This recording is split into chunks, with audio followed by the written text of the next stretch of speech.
दोस्तों कहानी शुरू होती है और हम टोनी स्टार्क की नाजायज औलाद टोनी बकवास को देखते हैं, जो कि एक प्लास्टिक सर्जन है। वो सोकर उठता है और अपनी प्रेग्नेंट वाइफ चंगेजी को देखता है, जो कि अब तीसरे बच्चे को जन्म देने वाली थी। फिर बिस्तर से उठकर वो अपने निकम्मे बेटे फुस्की बम और अपनी बेटी चूसली को नींद से उठाता है। आगे जब पूरा परिवार मिलकर ब्रेकफास्ट कर रहा होता है, तभी टोनी बकवास उन सभी से कहता है कि आज हम सभी 2 हफ्तों के लिए एक हॉलीडे पर जा रहे हैं। अभी सुनकर सभी काफी एक्साइटेड थे कि तभी दरवाजे की घंटी बजती है और चंगेजी दरवाजे पर चेक करने जाती है। वो देखती है कि दरवाजे पर और कोई नहीं बल्कि टोनी बकवास का आवारा मजनू ठरकी बाप पथरीला रास्ता होता है। और ये इतना बड़ा मनहूस होता है कि ये जिसके पास भी जाता है उसकी लाइफ के लोहे लगाकर ही छोड़ता है। अब टोनी बकवास से लेकर चंगेजी तक कोई भी पथरीले रास्ते को पसंद नहीं करता था, क्योंकि वो इससे पहले भी कई बार उनके लोहे लगा चुका था। लेकिन अब जब पूरा परिवार साथ में जा रहा था, तो टोनी बकवास कैसे अपने मनूस बाप को घर पर अकेला छोड़ता, इसलिए वो उसे भी अपने साथ छुट्टियों पर ले जाने का फैसला करता है।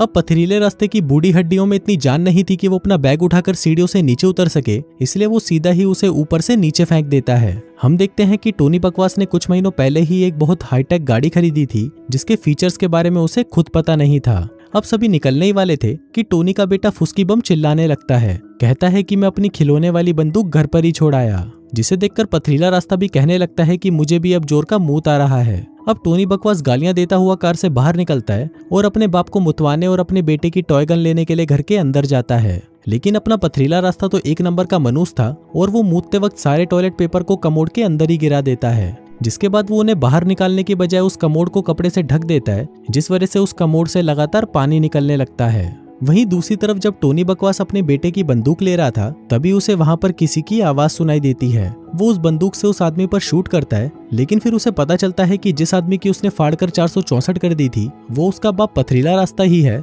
जो कि किचन से खाना चुरा रहा था।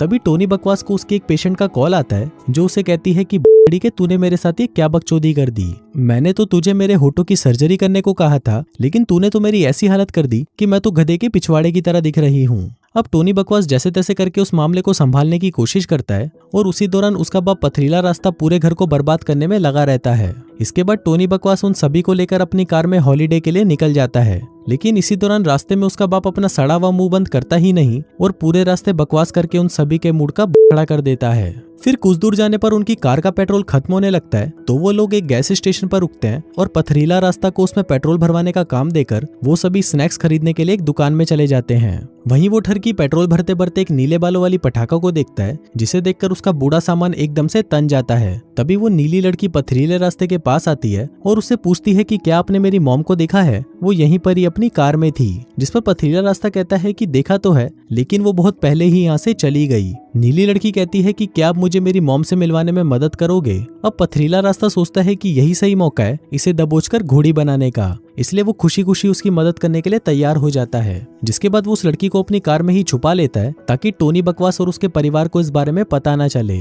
फिर जब वो उस कार का शीशा साफ कर रहा होता है, तभी वो उस पर लगे वाइपर को ही तोड़ देता है, जिसके बाद वो टोनी बकवास को पता लगे बिना उस टूटे वाइपर को वहीं पर ही फिट कर देता है। आगे वो सभी अपने सफर पर आगे बढ़ते हैं, जिस बीच पथरीला रास्ता चंगेजी से कहता है कि मुझे बहुत प्यास लग रही है, जल्दी से मुझे कोल्ड ड्रिंक की बोतल दो। चंगेजी उसे कोल्ड ड्रिंक देती है, लेकिन तभी पथरीला रास्ता चुपके से उसमें दारू मिक्स करके उसे पूरी पी जाता है। जिसके बाद वो फिर से बकचोदी करना शुरू कर देता है। कहता है कि पिछले ही हफ्ते की बात है, मैं एक साथ 3 फुलझड़ियों के साथ दबा दबा कर मजदूरी कर रहा था। वो साली छिनाले ठंडा होने का नाम ही नहीं ले रही थी, लेकिन जब मैंने अपने घोड़े को फुल स्पीड में दौड़ाया, तब उन सभी की चीखें निकल पड़ी।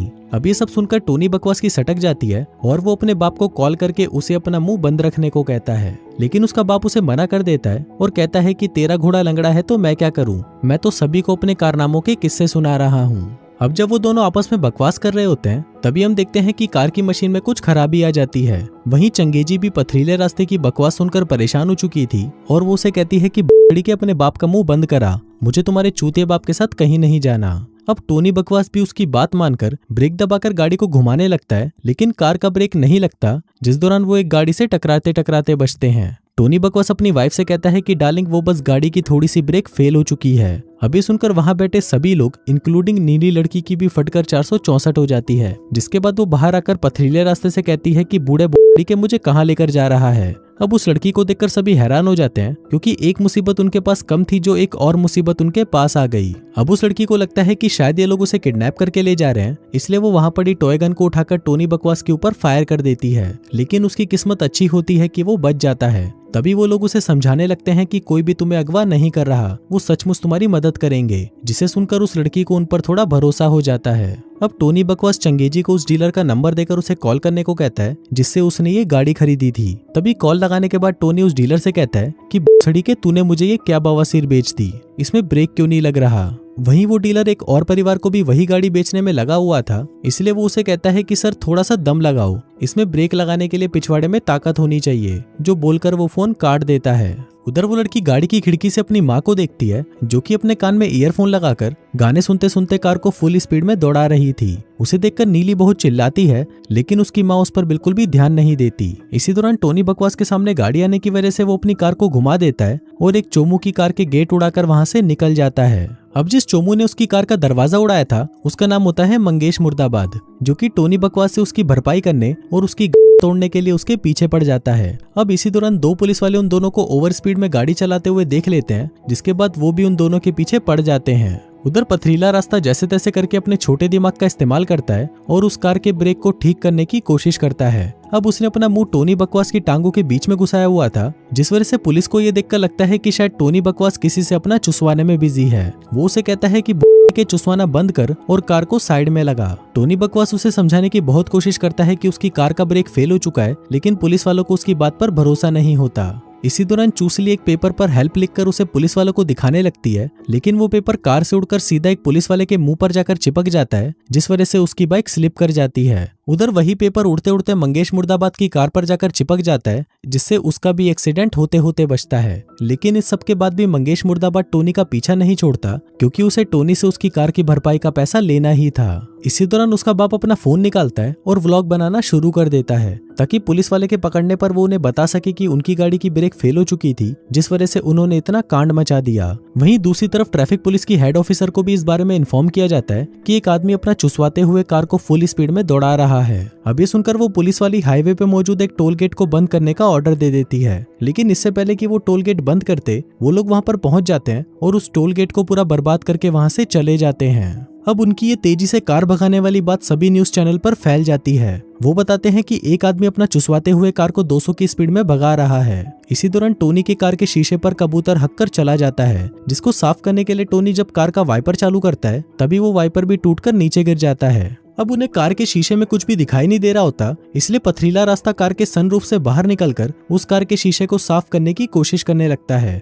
अब जैसे तैसे करके वो शीशे को साफ कर देता है, लेकिन टोनी की जिंदगी के तो एल लगे पड़े थे और एक मुसीबत खत्म होते ही उसकी जिंदगी में एक और मुसीबत आ जाती थी। अब जिस लड़की ने टोनी बकवास की सर्जरी करी थी, वो उसे कॉल करती है और बताती है कि उसका मुंह किसी सुअर के चूतड़ जैसा अजीब हो चुका है। अब वो औरत उस पर चिल्लाने लगती है, लेकिन तभी पथरीला रास्ता टोनी से फोन ले लेता है और उस औरत को इसका इलाज बताता है। कहता है कि गधे के मुठ के अंदर छिपकली के 3 बाल मिलाकर अपने मुंह पर लगा लेना, सब कुछ ठीक हो जाएगा। अब काफी देर तक गाड़ी ड्राइव करते करते टोनी बकवास की हालत खराब होने लगती है और वो कंधे से लेकर पिछवाड़े तक पूरी तरह से अकड़ चुका होता है। इसलिए अब वो पथरीले रास्ते को गाड़ी ड्राइव करने के लिए देकर खुद साथ वाली सीट पर जाकर बैठ जाता है। उधर दूसरी तरफ उस कार के डीलर ने एक दूसरी फैमिली को भी वही कार बेच दी थी जो कि उसने टोनी बकवास को बेची थी, लेकिन उस कार के अंदर बैठते ही वो पूरा परिवार उस कार में फंस जाता है, जिसके बाद वो सभी वहां पर उल्टियां करने लगते हैं। वहीं वो डीलर से देखकर काफी खुश हो रहा था कि उसने किसी और को भी चूतिया बनाकर उन्हें ये कार चिपका दी।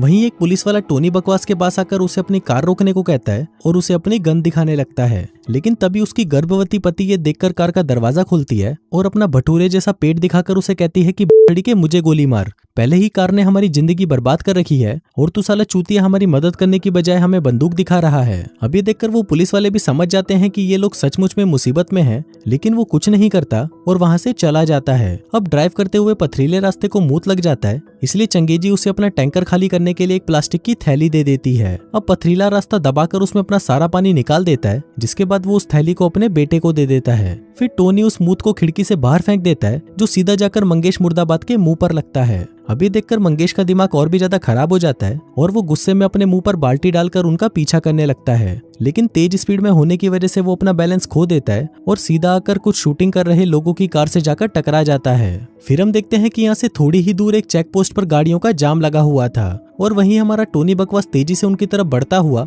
गाड़ियों से टकराने वाला था। अब ये बात सभी न्यूज चैनल्स पर दिखाई जाती है और इस खबर को पथरीला रास्ता भी अपने फोन में देख रहा होता है, लेकिन तभी वहाँ पर 2 पुलिस ऑफिसर अपनी कार लेकर आते हैं और चलती कार में से ही उन सभी को निकालने का फैसला करते हैं। जिसके बाद एक एक करके टोनी का बेटा और उसकी बेटी पुलिस वालों की कार में चले जाते हैं। जिसके बाद बारी आती है उस नीली परी की, और वो जैसे ही कार के अंदर आने लगती है तभी हवा चलने की वजह से उसकी स्कर्ट हवा में उड़ने लगती है और उसकी नीली कच्छी सभी को दिखाई देने लगती है। अब वो लड़की उन दोनों कारों के बीच में फंस जाती है क्योंकि पथरीला रास्ता सड़क पर देखने की बजाय उस नीली परी की कच्छी को देख रहा था। लेकिन फिर भी किसी तरह से वो नीली परी पुलिस वालों की कार में चली जाती है। जिसके बाद आगे एक हेलीकॉप्टर आकर चंगेजी को भी कार से निकाल लेता है। लेकिन वहीं अभी भी टोनी बर्बाद और पथरीला रास्ता उस गाड़ी में ही थे और कुछ ही देर में वो ट्रैफिक जैम वाली गाड़ियों से जाकर टकराने वाले थे। लेकिन इससे पहले कि वो वहां पर टकराने लगते, एक हेलीकॉप्टर आकर उनकी पूरी कार को उड़ा ले जाता है। लेकिन तभी उस कार के टुकड़े टुकड़े हो जाते हैं और वो दोनों जाकर नीचे गिरते हैं, लेकिन किसी को भी कोई चोट नहीं आती। इसके बाद सीन शिफ्ट होता है और हम हॉस्पिटल में चंगेजी को देखते हैं जिसने एक और बच्चे को भी जन्म दिया था। लेकिन जब वो पूरा परिवार बच्चे को लेकर वापस घर आता है तभी वो सभी एक लिफ्ट में जाकर फंस जाते हैं। मतलब उनकी एक मुसीबत खत्म नहीं हुई और दूसरी मुसीबत फिर से शुरू हो गई। और इसी के साथ ही ये कहानी यहीं खत्म हो जाती है।